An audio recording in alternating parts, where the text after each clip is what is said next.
News first சக்தியின் பிரதான செய்திகளின் தலைப்புச் செய்திகள்.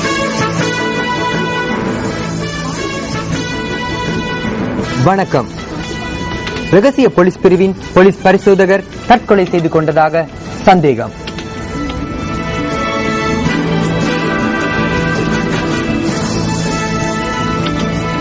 தெற்கில் ஆயுத குழு ஒன்று நடமாடுவதாக கூட்டமைப்பு வேட்பாளர் டிவி உப்புல் குற்றச்சாட்டு. මේ පාරේ සැරිසරණය පිළිබඳව පොලිස් පත්තුමාගෙන් අවධානය යොමු කරන්න කියලා මම විශේෂයෙන් ඉල්ලීමක් කරනවා.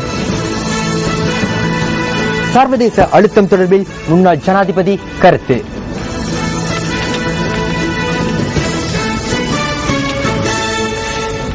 සඳගන්න බොරුවක්. අපි නම් එම කිසිවක් අහලා නැහැ.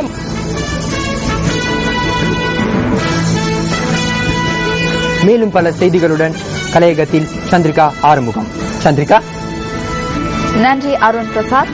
வணக்கம். இது நியூஸ் ஃபர்ஸ்டின் 8 மணி வீக்கெண்ட் பிரதான செய்தி. இனி விரிவான செய்திகள். காணாமல் போனோர் தொடர்பான முறைப்பாடுகளை விசாரணை செய்யும் ஜனாதிபதி ஆணைக்குழுவின் சாட்சி விசாரணைகள் யாழ் மாவட்டத்தில் 3வது நாளாகவும் இன்று இடம்பெற்றன. இந்த சாட்சி விசாரணைகள் யாழ் மாவட்ட செயலகத்தில் இடம்பெற்றன. ஜனாதிபதி ஆணைக்குழுவின் இன்றைய சாட்சி விசாரணைகள் யாழ் மாவட்ட செயலகத்தில் இன்று காலை 10 மணியளவில் ஆரம்பமாகின. முறைப்பாடுகளை பதிவு செய்வதற்காக சமூகம் அளித்திருந்த காணாமல் போனோரின் உறவினர்கள் இன்றைய தினம் சாட்சியம் அளித்துள்ளனர். சாட்சி பதிவுகளுக்கு இன்று 66 பேர் அழைக்கப்பட்டிருந்த போதிலும் 54 பேர் மாத்திரமே சாட்சியங்களை பதிவு செய்துள்ளனர். இதேவேளை இன்று 244 பேர் காணாமல் போன தமது உறவுகள் தொடர்பில் முறைப்பாடுகளை பதிவு செய்துள்ளனர். தமிழீழ விடுதலை புலிகளின் மூத்த உறுப்பினரும் அரசியல் துறை ஆலோசகராக செயற்பட்டவருமான யோகரத்னம் யோகினியின் மனைவி இன்றைய தினம் சாட்சியம் அளித்துள்ளார். வட்டுவாகல் ராணுவ கட்டுப்பாட்டு பகுதிக்குள்ள வந்து சேர்ந்த நாங்கள் அந்த இரவு அங்கு முழுக்க தங்கினோம். அடுத்த நாள் ராணுவத்தினர் ஒலிபெருக்கியில் அனைத்து எல்பிசி உறுப்பினர்களையும் சரணடைந்தவர்களுக்கு பொது மன்னிப்பு வழங்கப்படும் என்று கூறிக்கொண்டிருந்தார்கள். அந்த வகையில் எனது கணவரும் தானும் சரணடைய போவதாக என்னிடம் கூறினார். அவரோடு சேர்ந்து பல பொறுப்பாளர்களும் இணைந்து அவர்களின் பாதுகாப்புக்காகவும் ஆங்கில மொழியில் கதைப்பதற்காகவுமே கடவுளின் சாட்சியாக அனுப்பப்பட்ட கிறிஸ்தவ பாதிரியாரான ஜோசப் பிரான்சிஸ் அவர்கள் நீண்ட நேரமாக அவர்களது பெயர்கள் பதிக்கப்பட்டதன் பின்னர் ஒரு பஸ் ஒன்றிலே ஏற்றி அந்த பஸ் ஓமந்தை நோக்கி சென்றதை நான் பார்த்துக் கொண்டேன். எனது கணவர் வட்டுவாகல் சரணடைவதற்காகத்தான் வட்டுவாகல் ராணுவ கட்டுப்பாட்டு பகுதிக்குள் வந்தவர். ஆனால் எனது கணவர் 4 வருடங்களும் 8 மாதங்களாகியும் இன்னும் புனர்வாழ்வளிக்கப்பட்டு விடுதலை செய்யப்படவில்லை. மூத்த மகன் ஐயா கஷ்டத்தில் நான் வளர்த்த நான் என்ற யாரு கொண்டு போனு தெரியாதே உள்ளவன் கடத்தல் எத்தனை தாய் குளங்கள் கத்துது ஐயா. ஒரு பதில் நீங்கள் ஐயா எல்லாரையும் கேளுங்கோ. இந்த பிள்ளைகள் எல்லாம் இங்க இருக்கா கேளுங்கோ ஐயா. இங்கிருந்து கேளுங்கோ. உங்களை பிள்ளைகளுக்கு என்ன நடந்த எலும்பு கூடுகள் எல்லாம் ஆற்றி ஐயா. எலும்பு கூடுகள் ஆற்ற ஐயா. எலும்பு கூடுகள் ஆற்றி என்று சொல்லுங்க. எல்லாரும் இப்ப பேப்பர்ல போடுறாங்க காணா போன வேண்டிய இருக்குல்ல. எங்களுக்கு ஈமச்சடங்குகள் கூட செய்ய இல்லாம இருக்கிற. இதேவேளை வடமாகாணத்தில் கடந்த 3 நாட்களாக முன்னெடுக்கப்பட்ட காணாமல் போனோர் தொடர்பான சாட்சிய பதிவுகளில் கோப்பாய் பிரதேச செயலகத்தில் 49 சாட்சியங்கள் பதிவு செய்யப்பட்டுள்ளதுடன் 93 புதிய முறைப்பாடுகளும் ஏற்றுக்கொள்ளப்பட்டன. சாபகச்சேரியில் நேற்று முன்னெடுக்கப்பட்ட சாட்சி பதிவுகளின் போது 44 சாட்சியங்கள் விசாரணைக்கு உட்படுத்தப்பட்டதுடன் 170 புதிய முறைப்பாடுகளும் பதிவு செய்யப்பட்டன. ஜனாதிபதி ஆணைக்குழுவின் அமர்வுகள் நாளைய தினமும் யாழ் மாவட்ட செயலகத்தில் இடம்பெறவுள்ளமை குறிப்பிடத்தக்கது. இலங்கையிலிருந்து பிரித்தானியா வெளியேறிய காலம் முதல் இன்று வரை இடம்பெறுகின்ற அனைத்து விடயங்கள் குறித்தும் பக்கசார்பற்ற சர்வதேச விசாரணைகள் நடத்தப்பட வேண்டும் என தமிழ் தேசிய மக்கள் முன்னணியின் தலைவர் கஜேந்திரகுமார் பொன்னம்பலம் தெரிவிக்கின்றார். வவுனியா நகரசபை மண்டபத்தில் இன்று இடம்பெற்ற நிகழ்வொன்றில் கலந்து கொண்டு உரையாற்றிய போதே அவர் இதனை குறிப்பிட்டார். தமிழ் தேசிய மக்கள் முன்னணியின் வருடாந்த மாநாடு முன்னணியின் தலைவர் கஜேந்திரகுமார் பொன்னம்பலம் தலைமையில் இன்று நடைபெற்றது. இந்த நிகழ்வில் தமிழ் தேசிய மக்கள் முன்னணியின் உறுப்பினர்கள் மற்றும் ஆதரவாளர்கள் உள்ளிட்ட மேலும் பலர் கலந்து கொண்டிருந்தனர். ஜெனீவா எங்களுக்கு கிடைத்திருக்கின்ற ஒரு சந்தர்ப்பம். அந்த சந்தர்ப்பத்தை நாங்கள் பயன்படுத்த வேண்டும். அந்த தீர்மானம் தமிழினத்துக்கு நடைபெற்றது ஒரு இன அழிப்பு என்பதை அடையாளப்படுத்த வேண்டும். அந்த இன அழிப்பு தொடர்ந்தும் நடைபெற்றுக் கொண்டு இருக்கிறதாகவும் அதை அடையாளப்படுத்த வேண்டும். ஒரு சர்வதேச பக்கசார்பற்ற விசாரணை பிரித்தானிய அரசு இலங்கை தீவில் வெளியேறின காலம் தொடக்கம் இற்றவரைக்கும் நடைபெற்றுக் கொண்டிருக்கின்ற முழு விடயங்களை விசாரிக்கிறதாகத்தான் அந்த விசாரணை அமைய வேண்டும். வெறுமனே கடைசி 3 வருடங்களை மட்டும் விசாரிக்கிறதாக இருந்தால் நாம் அந்த தீர்மானத்தை ஏற்றுக்கொள்ள முடியாது. நடைபெற்றுக் கொண்டு இருக்கின்ற திட்டமிட்ட இன அழிப்பை, தமிழ் தேசத்தை இல்லாதொழிக்கின்ற இந்த செயல்பாட்டுக்கு தமிழர் தாயக பிரதேசத்தில் சர்வதேச சமூகத்துடைய விசேஷமாக ஐநாவுடைய கண்காணிப்பிலே ஒரு இடைநிலை நிர்வாகம் ஒன்றை ஏற்படுத்த வேண்டும். இலங்கை தமிழர் விரும்பும் அரசியல் தீர்வை அவர்களை தேர்ந்தெடுப்பதற்கு ஏதுவாக பொது வாக்கெடுப்பு ஒன்றை நடத்துவது தொடர்பான தீர்மானத்தை ஐக்கிய நாடுகளின் மனித உரிமைகள் பேரவையில் கொண்டுவர வேண்டும் என இந்திய மத்திய அரசாங்கத்தை திராவிட முன்னேற்றக் கழகம் வலியுறுத்தியுள்ளது. திருச்சியில் நடைபெற்ற திராவிட முன்னேற்றக் கழகத்தின் 10வது மாநில உச்சி மாநாட்டில் இந்த தீர்மானம் நிறைவேற்றப்பட்டுள்ளதாக த ஹிந்து செய்தி வெளியிட்டுள்ளது. ஐக்கிய நாடுகள் சபையின் மேற்பார்வையில் இந்த வாக்கெடுப்பு நடத்தப்படுவதுடன் இலங்கையில் இறுதிக்கட்ட யுத்தத்தில் இடம்பெற்றதாக கூறப்படும் போர்க்குற்றங்கள் தொடர்பில் சர்வதேச விசாரணை நடத்தப்பட வேண்டும் எனவும் திராவிட முன்னேற்றக் கழகம் வலியுறுத்தியுள்ளது.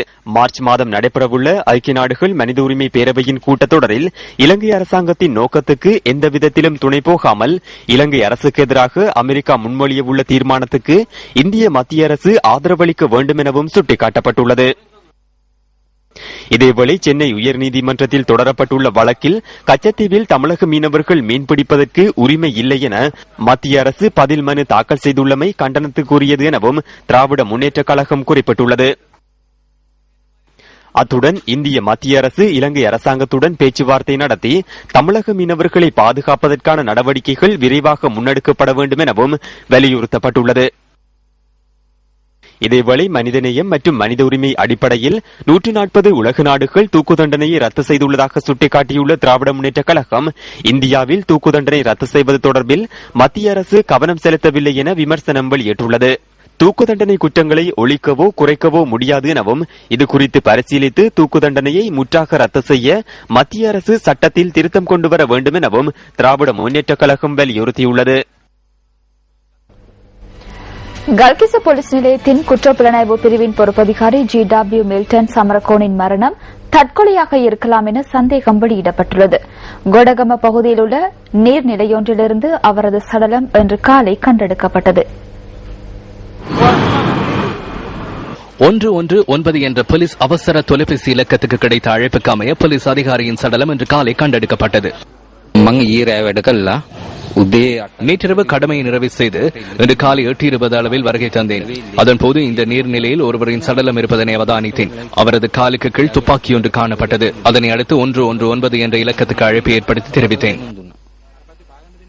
உயிரிழந்துள்ள போலீஸ் பொறுப்பதிகாரி GW மில்டன் சமரகோன் மேல் மாகாண போலீஸ் குற்றப்புலனாய்வு பிரிவின் கல்கிச குற்றப்புலனாய்வு பிரிவின் நிலைய பொறுப்பதிகாரியாக கடமையாற்றியுள்ளார்.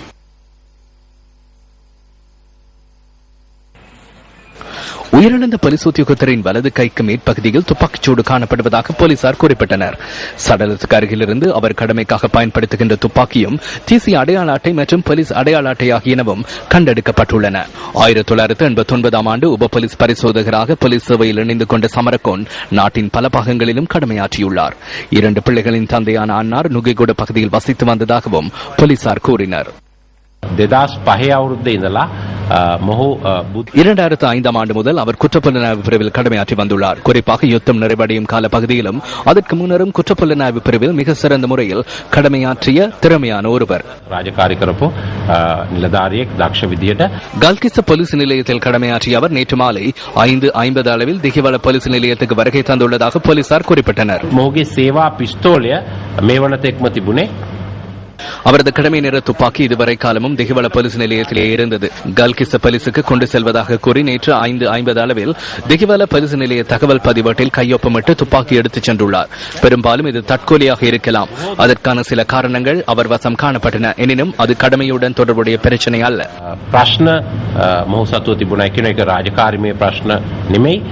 நீதவான் விசாரணைகள் இன்று பிற்பகல் இடம்பெற்றதுடன் சடலம் மீதான பிரேத பரிசோதனைகள் நாளை இடம்பெற உள்ளதாக போலீசார் குறிப்பிட்டனர்.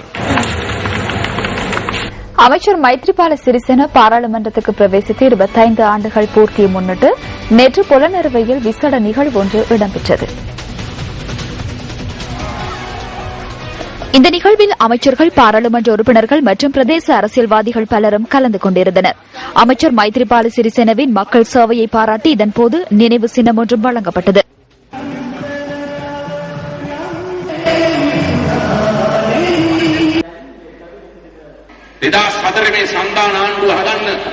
இந்த சுதந்திர கூட்டமைப்பு கட்சி உருவாக்கி 2004ஆம் ஆண்டில் 11 மாதங்கள் தூங்காமல் செயற்பட்டேன். ஜேவிபியின் தலைவர்கள் சந்திரிகா குமாரதுங்க தலைமையில் ஸ்ரீலங்கா சுதந்திர கட்சியினருடன் மாலை 7 மணியளவில் பேச்சுவார்த்தைக்கு கூடுவர். அது நிறைவடைய இரவு சுமார் 1 அல்லது 2 மணியாகும். சில நாட்களில் ஸ்ரீலங்கா சுதந்திர கட்சியில் நான் மாத்திரமே அமர்ந்திருப்பேன். ஏனைய அனைவரும் எழுந்து சென்றிருப்பார்கள். ஜேவிபியின் தலைவர்கள் பேச்சுவார்த்தைக்கு வந்தால் சுமார் 1.5 மணித்தியாலம் வரை பேசுவார்கள். கூட்டணியை அமைக்க அனைத்தையும் அவதானமாக செவிமடுக்க வேண்டும். ஆனால் சிலர் எழுந்து சென்று விடுவார்கள். இவ்வாறு 11 மாதங்களாக தூக்கமின்றி 2004ஆம் ஆண்டில் நானும் டில்வின் சில்வாவும் கச்சாத்திட்டு ஸ்தாபிக்கப்பட்ட கூட்டணிதான் இன்றும் ஆட்சியில் இருக்கிறது. புதிய அரசியல்வாதிகளுக்கு இதன்போது அமைச்சர் ஆலோசனைகளை வழங்கினார்.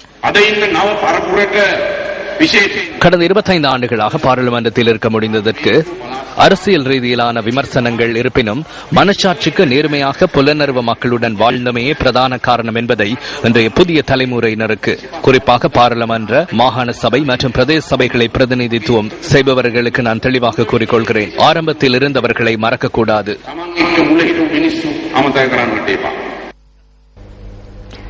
இலங்கை மக்கள் ஸ்ரீலங்கா மக்கள் கட்சியின் ஸ்தாபகர் விஜய் குமாரதுங்கவின் 26வது ஆண்டு நினைவு தினம் இன்று அனுஷ்டிக்கப்பட்டது. இதனை முன்னிட்டு சீதுவையில் நினைவு நிகழ்வு ஒன்றும் ஏற்பாடு செய்யப்பட்டிருந்தது. 1945ஆம் ஆண்டு அக்டோபர் மாதம் 9ஆம் தேதி சீதுவையில் பிறந்த விஜயகுமாரதுங்க பிற்காலத்தில் சினிமா துறையில் நடிகராகவும் மனிதநேயமிக்க அரசியல்வாதியாகவும் திகழ்ந்தார். 1969ஆம் ஆண்டு சுகதபால செனரத் இயக்கிய ஹந்தானே கதாவை எனும் திரைப்படத்தினூடாக சினிமா துறைக்கு பிரவேசித்த அவர் 3 தசாப்த காலமாக நடிப்பு துறையில் நீடித்தார்.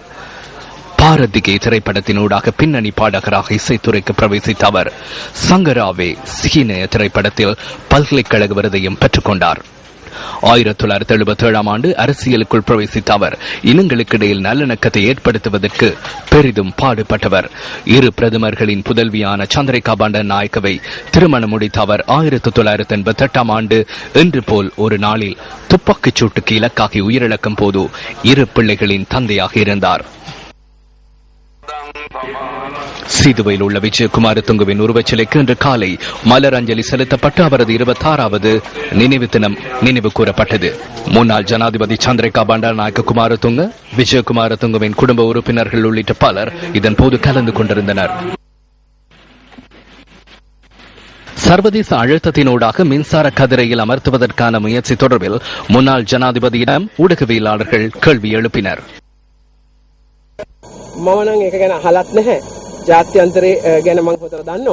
சர்வதேசம் தொடர்பில் எனக்கு நன்றாக தெரியும். சர்வதேசத்துடன் மிகப்பெரிய தொடர்பு எனக்குண்டு. அது தொடர்பில் நான் எந்த விடயமும் இதுவரை அறியவில்லை. அது வாக்குகளை பெற்றுக் கொள்வதற்காக கூறப்படும் பொய்யாகும். சர்வதேசத்தில் இடம்பெறும் விடயங்கள் குறித்து எமக்கு நன்றாக தெரியும். அவ்வாறு ஒன்றுமில்லை.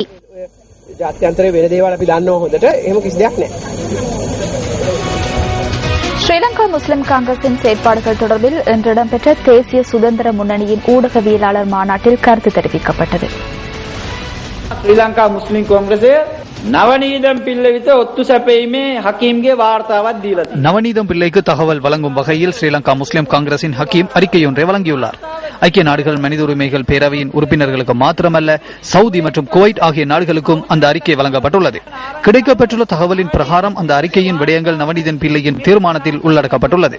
இனங்களுக்கு இடையில் மோதல்களை ஏற்படுத்துவதற்கு கடந்த காலங்களில் பல சக்திகள் செயற்பட்டமை உங்களுக்கு தெரியும். இந்த சக்திகளின் நூலும் அந்த குழுவின் நூலும் ஒன்றாக எங்கே கட்டப்பட்டிருக்கின்றது என்பது இந்த நாட்டு மக்களுக்கு தெரியும். தமது அரசியல் தேவைகளை நிறைவேற்றிக் கொள்வதற்கு நாட்டை காட்டிக் கொடுக்க வேண்டாம். அரசாங்கத்திற்குள் இருந்து கொண்டு நாட்டுக்கு துரோகம் செய்ய வேண்டாம் என்று நாம் ரவுஃப் ஹக்கீமிடம் கேட்டுக்கொள்கின்றோம். ආණ්ඩුව ඇතුලේ ඉඳගෙන රටට ද්‍රෝහී වැඩ කටයුතු ඔය විදියට කරන්න එපා කියලා අපි රවුෆ් හකීම් මහත්මයාගෙන් ඉල්ලා හිටිනවා.